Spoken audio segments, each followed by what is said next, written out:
தமிழ்ல கார்த்தியை வச்சு பண்ண நான்மகன் நல்ல அண்ட் நம்ம விஷ்ணு விஷாலை வச்சு பண்ண ஜீவா திரைப்படம் இந்த மாதிரியான சூப்பரான படங்களை எடுத்த சுசீந்திரனோட டைரக்ஷன்ல இப்ப சமீபத்தில் வெளிவந்த படம் தான் 2K லவ் ஸ்டோரி.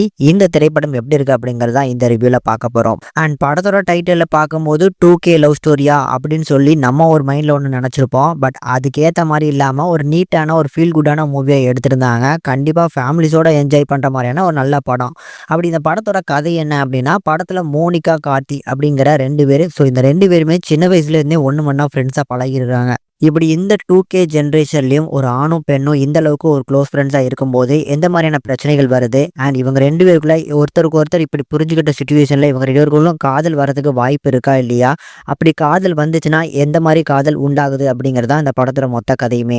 எனக்கு இந்த படம் ரொம்ப பிடிச்சிருந்தது. ஒரு ஃபீல் குட்டான மூவியாக கண்டிப்பாக எனக்கு இந்த படம் ஒர்க் அவுட் ஆச்சு. அதில் இந்த படத்தில் இருக்கக்கூடிய இந்த ஜென்ரேஷன் உள்ள லவ்வை அழகாக காமிச்சிருந்தாங்க. படம் முழுக்க இந்த கார்த்தி அண்ட் மோனிகா இவங்க 2 பேரும் ஒருத்தருக்கு ஒருத்தர் புரிஞ்சுக்கிற விஷயத்த எல்லாமே கன்வே பண்ணியிருப்பாங்க பாருங்க. அதெல்லாம் பார்க்கும்போது இவங்க 2 பேருமே கல்யாணம் பண்ணிக்கிட்டா என்ன அப்படிங்கிற மாதிரி காமிச்சிருப்பாங்க. அதுக்கேற்ற மாதிரி இவங்களோட பேரண்ட்ஸுமே டிசைட் பண்ணுவாங்க. ஆனால் அதுக்கப்புறம் ஒரு சில விஷயங்கள் நடக்கும். நாங்கள் உண்மைக்குமே ஃப்ரெண்ட்ஸாக தான் பழகுறோம், நீங்கள் தப்பாக நினச்சிக்கிறாதீங்கன்னு சொல்லுவாங்க.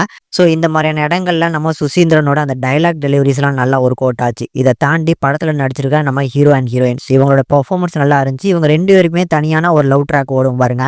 ஸோ அந்த மாதிரியான இடங்கள்லையுமே ரொம்ப அழகாக ஹேண்டில் பண்ணியிருந்தாங்க. தென் இந்த படத்தோட ஃபர்ஸ்ட் ஹாஃபை கம்பேர் பண்ணும்போது செகண்ட் ஹாஃபில் சிங்கம் புலிலாம் என்ட்ரானதுக்கு அப்புறம் ஒரு சில விஷயங்கள் பண்ணுவார் பாருங்க. அந்த போர்ஷன்ஸ்லாம் செம்ம என்டர்டெய்னிங்காக இருந்துச்சு. ஸோ அந்த கல்யாணத்தை நடக்க விடாமல் பண்ணுறதுக்கு ஒரு சில முயற்சிகள்லாம் பண்ணுவாப்ல.